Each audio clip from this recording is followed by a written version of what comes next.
Hi, my name is Ms. Snehanky Chattopadhyay and I'm a consultant clinical psychologist. Today is a great day to learn and the topic of discussion would be psychotherapy. So, what is psychotherapy? Psychotherapy is a form of treatment for problems of an emotional nature in which a trained person deliberately establishes a professional relationship with a client with the object of removing, modifying, or retarding existing symptoms, mediating disturbed patterns of behavior, and promoting positive personality growth and development. So, um, over here, a lot of people think psychotherapy is a lot of talk therapy. However, it is much more than talk therapy. It is a collaborative undertaking that is started and maintained on a professional level between the client and the therapist with a therapeutic objective in mind. The therapeutic objective over here in this definition is first removing the existing symptoms. So all the symptoms, for example, whether it is related to stress or anxiety or depression, so we work on removing the symptoms that impair everyday activities. Second, modifying. So sometimes the objective is not to remove, but rather there are certain impediments to the cure of the or management of the symptoms, such as very low self-esteem or very low motivation. So sometimes therapy works on those lines or on those issues as well. Retarding the existing symptoms. So in neurological disorders, especially, there is a behavioral or a cognitive deficit that will come in. What therapy does is it delays the deteriorative process of the disorder and it helps the person keep in contact with the reality. Mediating disturbed patterns of behavior. Now, we know that most of the issues that we have, they are of the emotional nature. So they're very emotionally inspired. And these issues could be pertaining to work, personal, social, marital, relationships, etc. We try to mediate these disturbed patterns of behavior so that the person can move forward and form more healthy behaviors. And finally, promoting positive personality growth. So, therapy also, it creates a self-fulfillment.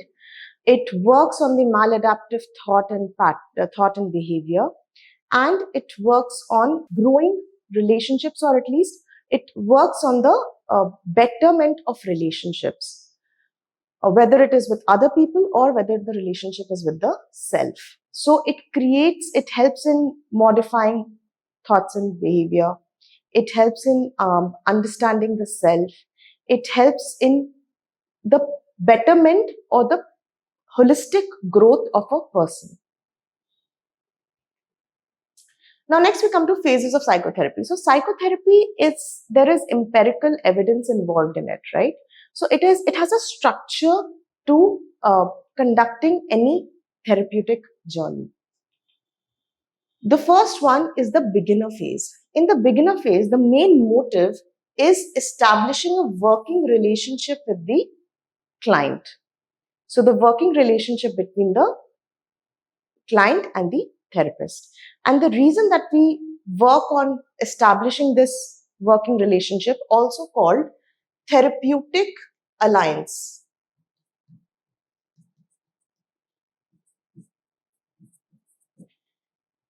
is because we want to clarify or remove any misconceptions about the process of therapy. Second, to convince the client that the therapist is a trained professional that can help them with their issues.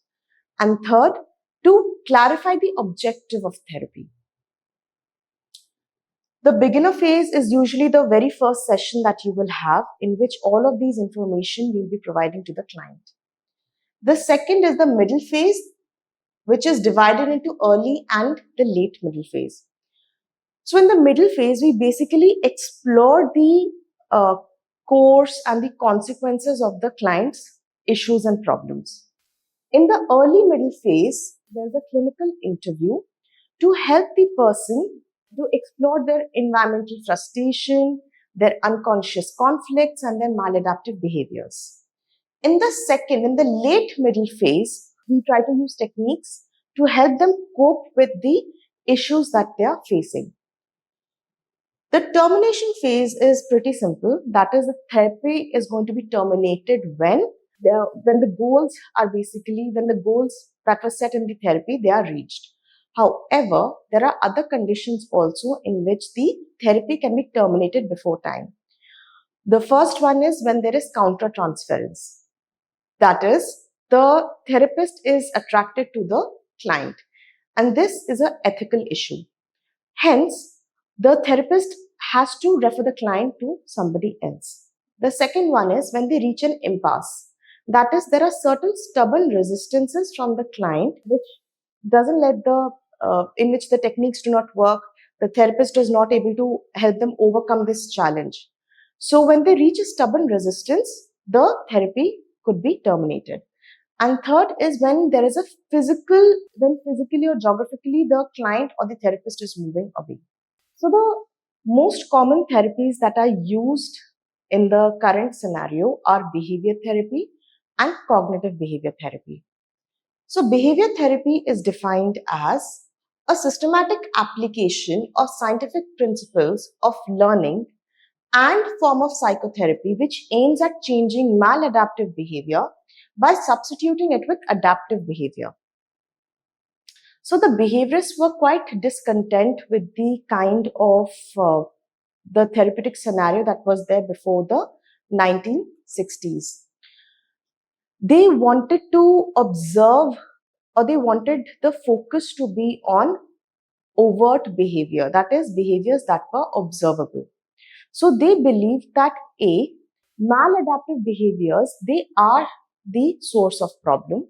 Second, every behavior is learned, hence maladaptive behavior is also learned. And third, the maladaptive behavior can be unlearned through the principles of learning theory. Now, if you remember learning theory, which we have discussed previously, learning theory had three applications, right? We have classical conditioning, we have operant, and we have observational.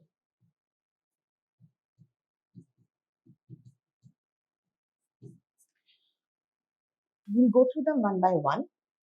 First is classical conditioning. So what were the principles that were derived from classical conditioning and used in therapy? So I'll quickly recap about classical conditioning. Now, classical conditioning is basically that suppose there is a fear of suffocation. Now, this fear of suffocation is what we'll call an unconditioned stimulus, right? And this fear of suffocation will lead to, let's say, anxiety. This anxiety is a unconditioned response, right? With this fear of suffocation, if we add, let's say, a closed room,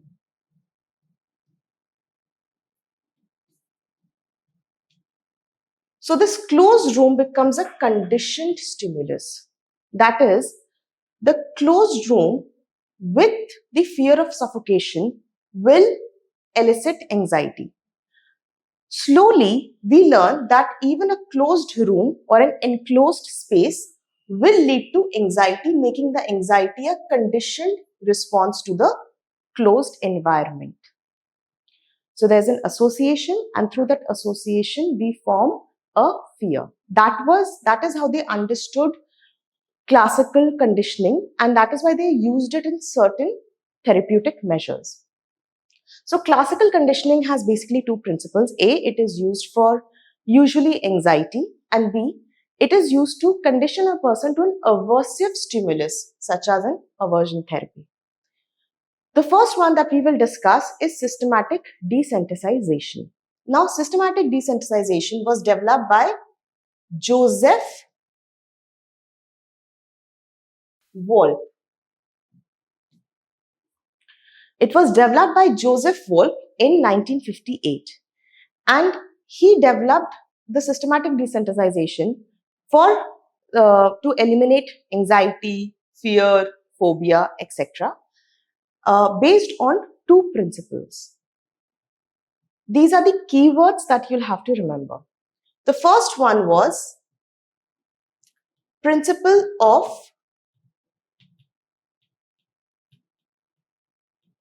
reciprocal inhibition.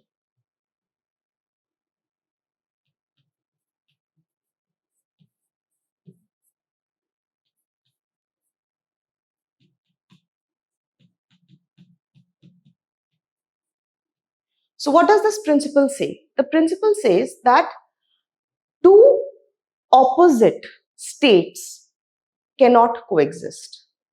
So if you're feeling anxious, you cannot simultaneously feel relaxed. You will either feel relaxed or you will feel anxious. So the basic principle that Joseph Wolpe put in systematic desensitization is, he said, instead of the conditioning that has been with the anxiety, we condition the client to relaxation, which will help them overcome their phobias or fears or anxieties. Now, this process of removing anxiety from the situation and instead feeling relaxed is called counter conditioning.